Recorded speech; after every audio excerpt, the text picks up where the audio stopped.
अब एक बड़ी चीज़ जो मुझे इनके मंशूर में लगी वो ये कि नैब का खात्मा। सर ये बहुत पहले हो जाना चाहिए था लेकिन बड़ी देर से ये फैसला हुआ। एक तो ये कि क्या नून लीग को बज़ाहिर जो लेवल प्लेइंग फील्ड मिलने का इल्ज़ाम मिल रहा है, आप खुद पंजाब में मौजूद हैं, आपको क्या इसमें सदाकत लगती है? दूसरा ये कि चले मंशूर की बहस एक तरफ, लेकिन इस वक्त जो कैंपेन्स हो रही हैं उसमें तो सब बुझी बुझी कैंपेन्स कर रहे हैं। सही मायनों में 15 जनवरी के बाद सियासी जमातें कोई तगड़ी कैंपेन कर रही हैं। सिवाय पीपल्स पार्टी के कोई भी जमात इससे पहले मैदान में नहीं उतरी थी। तो ये क्या वजह क्या थी? क्या करना नहीं चाहते थे या सबको पता है किसने जीतना है? आखिर माहौल किस किस्म का था वहां पर? बीबी, अब इतना टाइम तो मेरे पास है नहीं कि मैं मुख्तसर जवाब दे सकूं। जी जी। तो बात ये कि आपने इतने सवालात सर किए मैंने हैं। इसीलिए अब किए कि आप सब असल चीजों का में एक मेरा तरह से मेरा अहाता कर क्राइसिस लें। जी जी। सना, हम्म। मेरा क्राइसिस ये है कि जब आप सवाल करती हो पाकिस्तान की सारी तारीख 70 साल, 77 ईयर्स मेरे हम्म। सामने आ जाती, फिर उसमें से एक दो साइटेशंस देनी पड़ती है। मुझे ये बताएं कि मैं बात मानता हूं कि जी बिल्कुल लेवल प्ले फील्ड नहीं हम्म। है। हम्म। कब थी? वो मुझे एक इलेक्शन तो बता दें जिसमें कह दें कि जी माजी की तरह फला वक्त में किसी को मिली। हम्म। तो दूसरी बात, एक जिस पार्टी ने एस्टेब्लिशमेंट के साथ टक्कर ली, फॉलोइंग इलेक्शन में वो कभी वो नजर आई? हम्म। अगर उसको जिसको कहना चाहिए कि इत्माम हुज्जत के लिए इलेक्शन लड़ने भी दिया जाए तो 10-12 सीट्स मिल जाती हैं। जब भी आपने एस्टेब्लिशमेंट से लड़ाई की, मैं ये बात 8-9 महीनों में अपने जियो के प्रोग्राम में कह रहा हूं और आज भी उसने रिपीट किया, उसने कहा जी कि ये बात मैं कहता था कि जी तहरीक इंसाफ अगले इलेक्शन में नहीं है।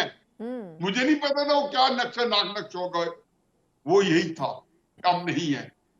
अब ये तो तहरीक इंसाफ को खुद सोचना था कि इस इलेक्शन को उन्होंने कैसे गुजारना है, क्योंकि इससे पहले बेशुमार पार्टियां ऐसे इलेक्शनों की को गुजार चुकी है। मुस्लिम नून 2018 को गुजार चुकी है, पीपल्स पार्टी जो है 1985 का गुजार चुकी है और कई गुजार चुकी है। तो इसको उन्होंने कैसे करना था, ये एक और साइंस है, ये दिमाग का काम है और हर एक अपने मुताबिक करना होता था। हम्म। बाकी जो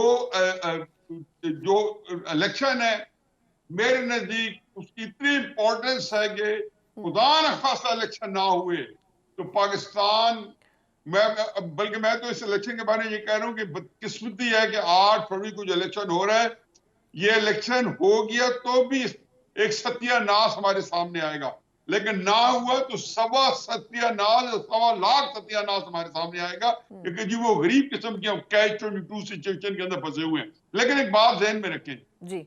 होने जरूर चाहिए, हम्म। क्योंकि इलेक्शन, हर उस बात इलेक्शन को मैं इलेक्शन मानूंगा जिसके अंदर बालिग राय दही है, जिसमें अडल्ट फ्रेंचाइज है।